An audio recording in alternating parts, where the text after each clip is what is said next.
because I don't. Yep. Yeah, of I'm course. driving. Yep. Absolutely. Absolutely. So is that Darian or Ariana who's holding the phone now? That's Darian. Yep. And then Ariana's Hi. behind. Yeah. Okay, so Hi. I'm just going to introduce you because we are live streaming right now. I'm Andy Revkin at the Columbia University Climate School, and I've been writing about climate change and energy and all that stuff since you don't want to really know 1988. And I Oh was really wow. excited. I was really excited today to see the president meeting with your generation, as well as my generation. So maybe you could just quickly introduce yourselves, and you're speaking live to an audience out there. They can see the video of you meeting the president. So is that Darian? Yeah. So I'm Darian. I'm a eco youth worker for Green Roots, and I'm Great. 15. And pass it around, and then we'll find out more about Green Roots. Yeah. Hi, I'm Ariana. I'm 15, and I'm also an Eco Youth member who's been working here for 2 years. Fantastic. And you're tell me. So you're Green. Tell me about Green Roots Chelsea and what about where you're from. Yeah. So we're in a Chelsea and East Boston organization that works with environmental justice, and so within Green Roots, we have different employees who like dedicate their time in different areas, and so as their youth group, we focus on the community and organizing events and really trying to spread the word out about environment, just through what we can do, social media, and all those things. And what's your school like? Tell us about the school. Well, I go to a different school. It's called Mystic Valley Regional Charter School in Malden. But Darian goes to Chelsea High School, so he can. I don't know. Okay. So tell me about Chelsea High. Um. Well, it's definitely a school. I went to a high school that had 900 kids total. Uh, Is it bigger or smaller? it might be a little bit bigger. It's very Okay. crowded in the halls, Is it an and older building or yeah, like a, older building. and that part of town, is it kind of industrial, post-industrial, what we say, or more modern? Um. Yeah, it's pretty industrial. Chelsea is sort of the epitome of an environmental justice community. It holds, along with East Boston and the Chelsea Creek, we hold 100% of the jet fuel for Logan Airport, Wow. 80% of the region's home heating fuel, 70% of the region's gasoline. We have the New England Produce Center, which is one of the largest produce distribution centers in the country. And we also have over 400,000 tons of road salt that serve all of Wow. the Northeast. And so, pretty industrial and one of the most overburdened communities in Massachusetts when it comes to industrial burdens and when it comes to public health. Wow. Yeah, that's a huge burden, and I know that fuel storage can lead to lots of emissions, the leaky tanks and stuff. So that's important to hear. Maybe back to the kids, Darian, can you? So tell me, what kinds of projects that the Green Roots Chelsea works on. I know some things that I think about related to schools are school buses for sure. The Biden administration has money available for communities to try to get electric buses and that kind of thing. Another thing is energy. Schools It, in New York City, a lot of schools only like 15 years ago, there were still schools in New York City that burned coal in the furnace in the building. So, yes. like, is energy use what are the kinds of things you work on? Well, I know Eco previously worked on getting a youth bus pass with reduced fares for the MBTA, That's and good. that was a long fight. And for the energy, well, we also did a project on heat in Chelsea, and it was called the Sea Heat Project with Boston University, and Mm, we measured different hotspots in Chelsea, and we found out that Chelsea was a lot hotter than other areas around it due to like less trees and some of the Yeah, industrial stuff. that's an issue the New York Times wrote about, the Yeah. history of communities. There was these racist history from like the 1930s that led to communities, certain parts of communities being more vulnerable to heat than others. Yeah, Yeah. that's really important. So what did you talk with the president about? Well, it kind of happened like really fast, Of but course. we gave him like a short summary about what Green Roots was, and then our program as Eco Youth, and he told us that he appreciates what we have done, and that it's we're gonna keep fighting for yeah. That's great. And maybe Ariana can weigh in too. Yeah, I agree with what Darian said, and yeah, it all happened really fast. So we were all really like starstruck, you could say. We were like, "Oh, there's a president!" Like trying to figure out who was who, and like everyone was like crowding around us, and it was really like a moment that not every 15-year-old gets to do, you know. So we felt really like honored and grateful that we were there and were able to shake Joe Biden's hands. And yeah. Wow. And what do you think of the idea of that old facility that used to be a coal burning power plant becoming something new? I really like that idea. I wasn't really fully aware of all the details, but I knew like the background of it and seeing that it's actually being used for something bigger and knowing that the residents near somewhere else where we were located really fought for that, and we were just grateful that we could see that our country is advancing more on the climate justice issue and how to deal with the environment and try and use more solar power to really generate less climate issues. That sounds promising. Now, he's gotten in a lot of pressure lately from environmentalists to do more, but at the same time, I write about this a lot. You know, I've been writing about climate forever, basically half my life, and I recognize that it's hard to be a president where you know something is important, but you also have to stay elected, and so there's compromises and stuff. Yeah. As a young person, how do you feel about that? Like I talk to some students who are very angry, and others who want us to just get out of the way. You know, what's your sense of what do you feel about this moment?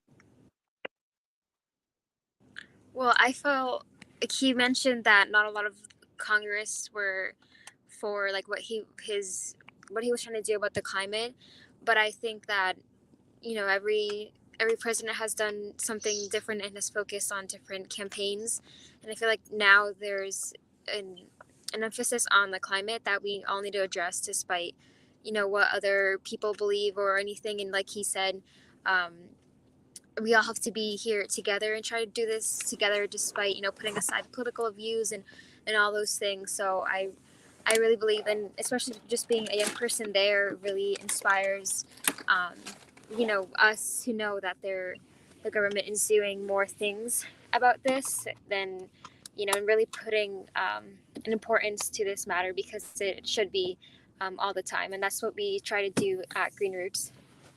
That's great. And so tell me a little bit about your school. You said you go to a different school. Yes, I go to Mystic Valley Regional Charter School. It's in Malden, um, but I live in Chelsea, so I am aware of the issues that are in there. Um, but our school is small. It's a K through 12 school, so we've all known each other for since we were little kids.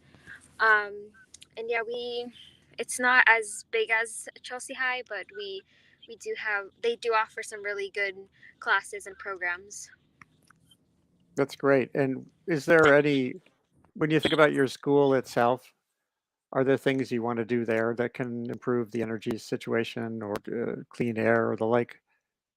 Or are there things we could talk about in the future? My wife actually works, she trains teachers in how to teach about sustainability. And if there's anything your teachers, what do you think you as students need or what your teachers might need to in both schools? Maybe you can both weigh in on what would make things better. I'm not really sure. Our school has its areas that it focuses on, and I also think that, so, although I might say that our school should really focus on like issues that are happening now and talk to us about it. I feel like everyone hears about the issues, through social media and the news, but our school doesn't really address them as much or in the way that it should be addressed, to give their students a sense of like, we are here for you and we understand, and at least talking to us about it. I know Chelsea High does that sometimes. We'll like have like assemblies and talk about certain topics. And I feel like maybe if our school was a bit more open to things, students could um, express themselves and really see what is going on in the country and the world. Great. Maybe if it's a straight part of the highway, the person who's at the wheel, Maria, can just say a little bit about the overarching goals of Green Roots Chelsea too. Yeah, I'll have Darian hold the phone. Is that okay? Yeah, I just don't want to, no look at distractions. the camera. No. Yeah. So, we are sort of, like I said, the epitome of an environmental justice community. And so our work is really, our bread and butter is really community organizing and base building, and building a base of powerful residents that can shift structures and powers and policies that affect our daily lives. And so it's really about the sort of hyper local grassroots organizing of the folks that are most impacted by the climate crisis. This is very worthwhile work. There is this Justice 40 initiative in the administration that I've written about, and it's really hard to make it concrete. It's really hard to turn that from a sort of a pledge into reality, given things like how do communities get the capacity to seek the aid they might need. That richer communities actually have an easier path to just get to know what's possible. So what does it feel like that's better than it had been?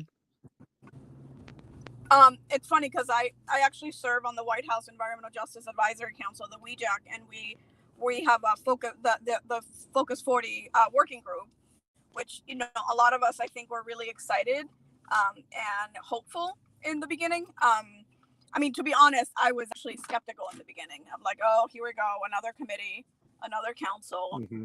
What is it really going to do in the end? But I think I have seen some rays of hope, or some signs of hope. At the same time, it's moving incredibly slow.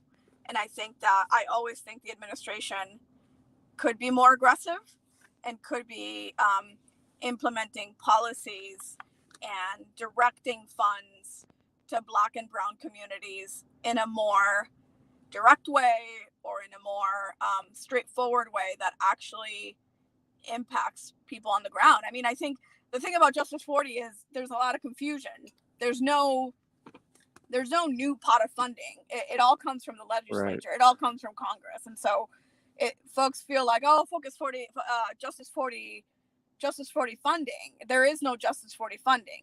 Justice 40 is a framework. And so if we don't have the existing funding that's redirected to Black and Brown communities, then what's the difference? There is no difference. Right. And I interviewed Deanne Criswell, the administrator of FEMA, the Federal Emergency Management Agency, about this a few months ago. And what they were trying to do is direct funding to the capacity part, like to have people who can be there to help connect communities with resources. But it sure sounds like it's not there yet. Yeah, I mean, I think that's a big part, is there's all these grants, right? And we apply to a lot of these grants, and it takes a lot of capacity, and it takes a lot of resources just to apply. And then we don't get the funding. So it's like, what's the point of even applying? So there is a lot of need for technical assistance and for capacity. Yeah, and the last thing, I don't know if you're already at your destination, but it's really great that we could work this out. and we can share this even later. It's live right now, but is about a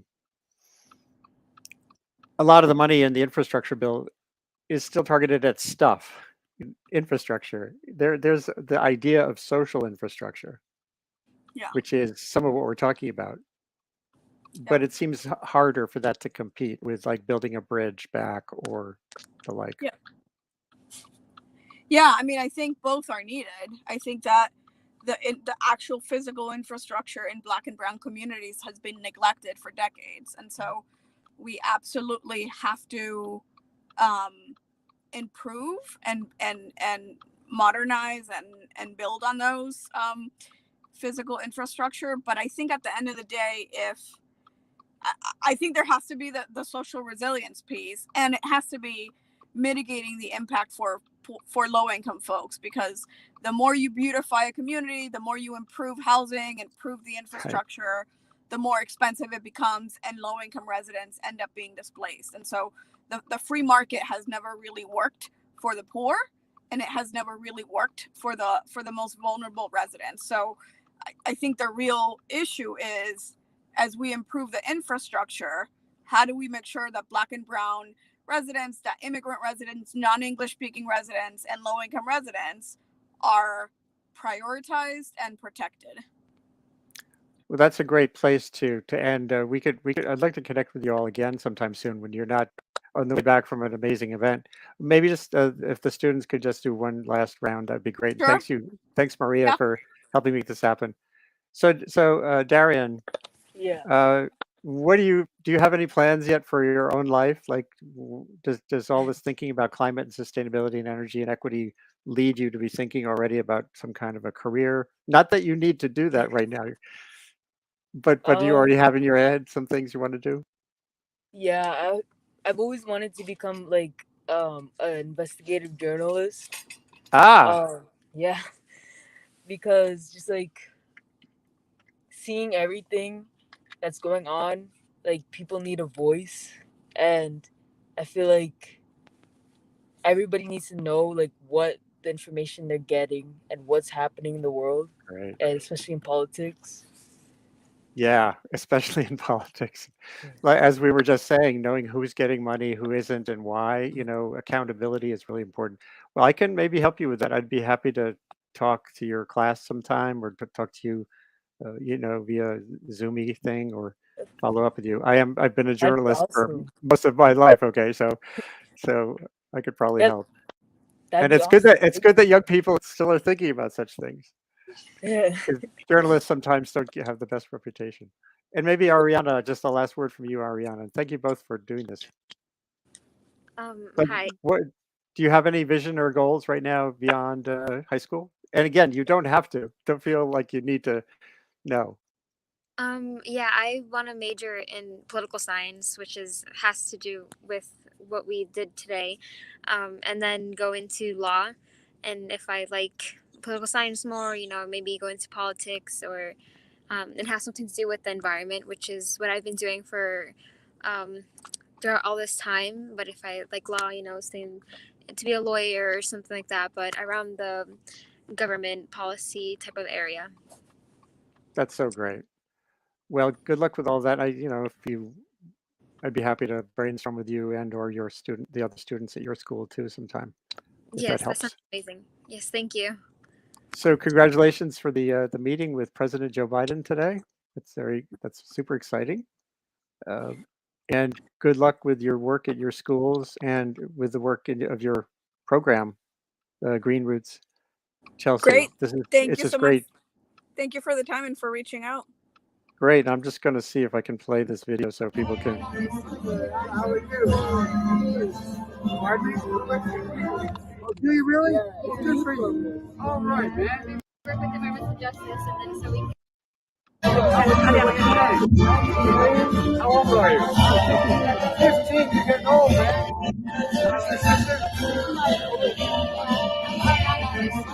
How are you? Pardon me? Oh, do you really? It's good for you. All right, man. We work with environmental justice, and so we can. How old are you? 15. You're getting old, man. Your sister? Well, thank you again. Really a great day and more to come. This is a long journey, and we need as many networks working actively like yours as possible. So this Great. is Andy Revkin, Columbia Climate School. Sustain What? Signing off. And thank you again, Maria, for helping to facilitate this. Thank you. Take care. Thank you. Best wishes to all of you. Well, that was kind of exciting. Total pop-up opportunity, folks. So it was a little ragged, but I'm going to post on this later on Sustain What. Thank you for tuning in now or later.